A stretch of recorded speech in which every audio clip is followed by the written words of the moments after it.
Shalom YouTube. What will you use as money if the dollar ever failed? Have you thought about that? Before I dive into this video, please hit the thumbs up. It really helps our channel out. The US dollar could someday, go away of all paper currencies, pass and be consumed in the hyperinflationary fire. I know it seems unlikely, but it is possible. In some ways, even the reckless policies of the past 3 years, we should be perhaps surprised that it hasn't happened yet. If the dollar loses its status as the international reserve currency, again, not likely anytime soon, that could provoke a massive repatriation of US dollars, which puts the end times in motion, pretty much.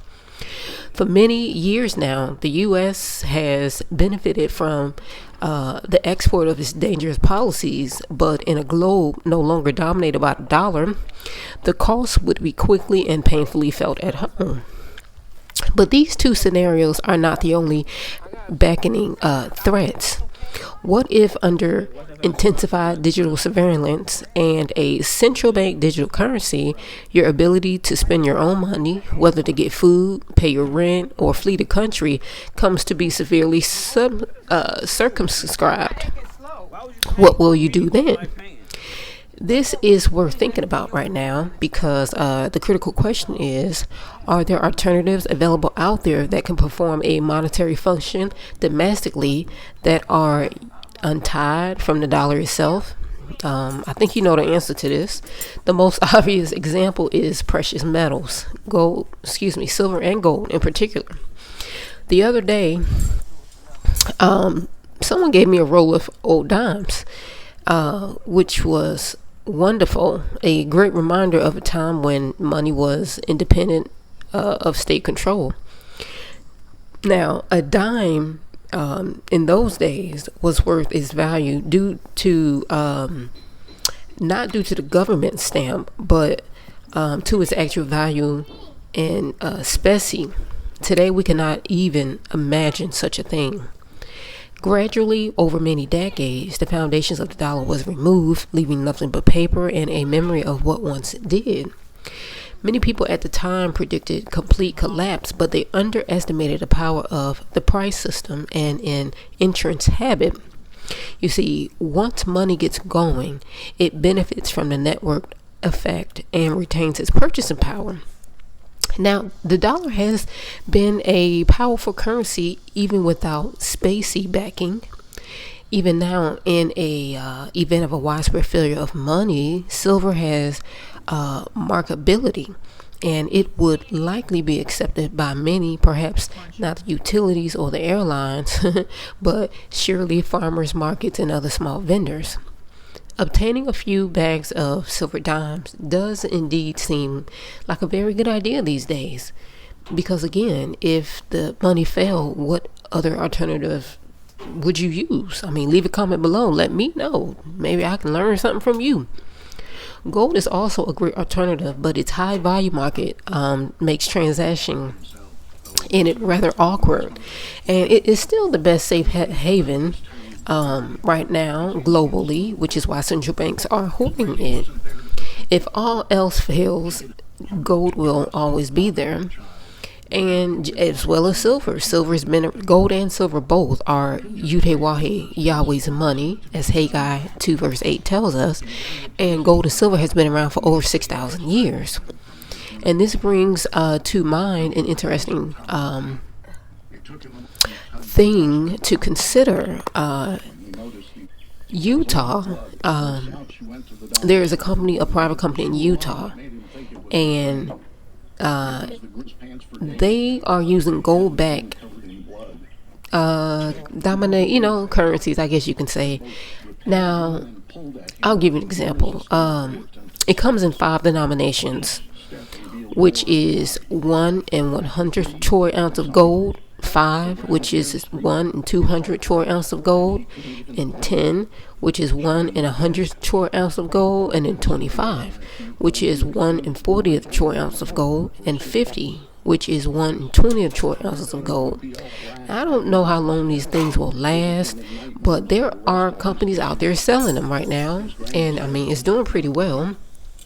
And yes, they do sell it at a premium, and yes, you can use them. They circulate in 4 states at least. I mean, at the event I was at, most everyone took them. Now, are they legal? The company has been very scrupulous in not calling them money, not claiming legal tender, and not using any dollar denomination at all.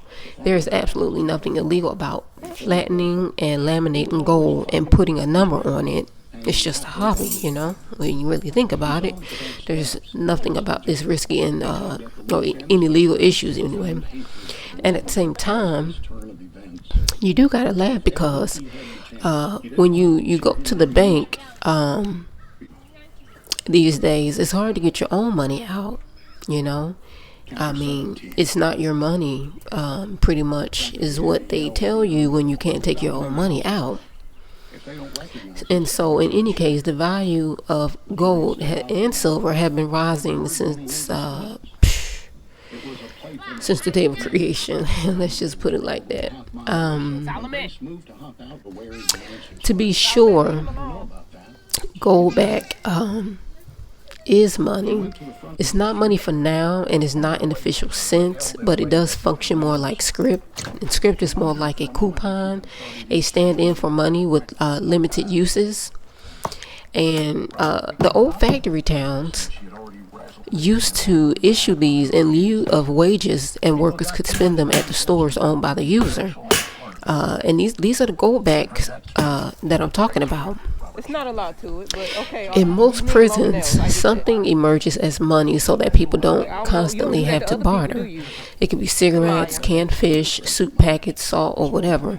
In some cities in the U.S., things like detergents have taken on money properties for drug dealers who find it hard to launder cash. Indeed, I know many things can work as money, even items you least expect or suspect.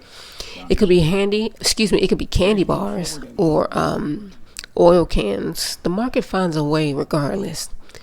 Goldback is interesting because, one can easily imagine that under some conditions of monetary collapse, it could emerge as money just through formal trading. And this is precisely the source of the demand for these items, which are available on eBay for about $5 each. At Pork Fest, they were selling for $4 each. You might be thinking, what about crypto or Bitcoin? And Bitcoin was the currency choice for Pork Fest. Everyone was using it and accepting it, but something went wrong because the currency would not scale. Using it becomes slow and expensive, and that's when new cryptos and Bitcoin folks came along, most of which are far faster in settlement and cheaper. At the same time, many like the network that Bitcoin developed since 2010.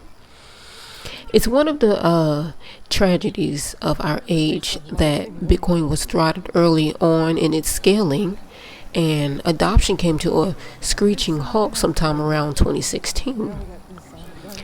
So, meanwhile, in the midst of the storm of crypto innovation, many other products of digital money use came into existence. Companies like Venmo, PayPal, and Zelle, not to mention card readers for smartphones, saw the opportunity and created a full trust-based system for payments that harmed the market for crypto. And now we have central banks in on the act, making their own digital currencies and hoping that people will not see the difference between an open source project and a proprietary product created by governments. The modern history of Bitcoin is of a tragically missed opportunity. And one does wonder how different history would have been had Bitcoin scaled when it was just going and was most needed. And people who tried to save it deserve credit. But today, the market is massively mired in regulations and restrictions, all designed to thwart the development of a private money. They don't want you to have private money. All that aside, here we are today wondering about the future of money under a central bank digital currency and growing efforts by banks and governments to deplatform people based on their policies. And yes, it can happen to anyone, which is an alarming realization. It makes sense that many people are starting to prepare for the worst. I hope you like this video. Please hit the thumbs up. Don't forget to check out our website. Until next time, shalom.